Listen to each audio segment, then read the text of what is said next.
Perdu dans un désert, n'avoir plus aucun repère, errance absolue, n'avoir aucun but, comme tomber du ciel, sommeil en demi-veille, sans désir ni mémoire, venir de nulle part, croiser aucun regard, avoir l'air toujours hagard, la perplexité comme seule vérité, se raconter toujours des histoires, traîner derrière soi le poids de l'histoire.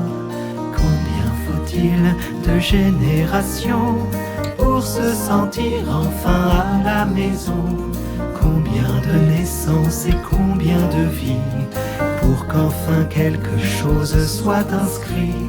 Vouloir laisser derrière soi une trace, devoir accepter aussi qu'elle s'efface, l'histoire d'une vie qui peu à peu se déleste, se laisser porter par son propre geste.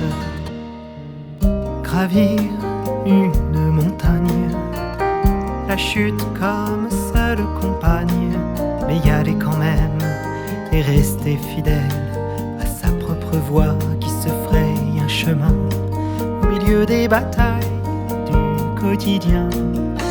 Faire avec la réalité, pas de raison pouvoir y échapper, se mettre au travail, plonger dans les entrailles, faire quelque chose de sa douleur, sublimer le passé et dépasser nos peurs. Combien faut-il de générations pour se sentir enfin à la maison? Combien de naissances et combien de vies pour qu'enfin quelque chose soit inscrit? Vouloir laisser derrière soi une trace, devoir accepter aussi qu'elle s'efface, l'histoire d'une vie qui peu à peu se déleste, se laisser porter par son propre geste, se détourner de ce funeste destin que l'histoire a mis entre nos mains. Un passé de terreur et des parents qui pleurent, nous ne laisserons pas la honte nous faire peur. Assumer la richesse de nos métissages, la diversité de nos visages, faire entendre nos voix et chanter notre joie, traverser jusqu'au bout les mirages.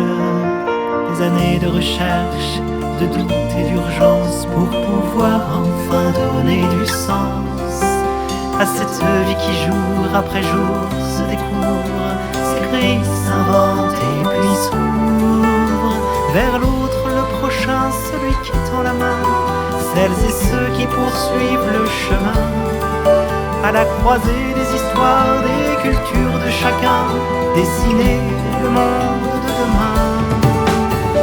Combien faut-il de générations pour se sentir enfin à la maison? Combien de naissances et combien de vies pour qu'enfin quelque chose soit inscrit? Vouloir laisser derrière soi une trace, devoir accepter aussi qu'elle s'efface, l'histoire d'une vie qui peu à peu se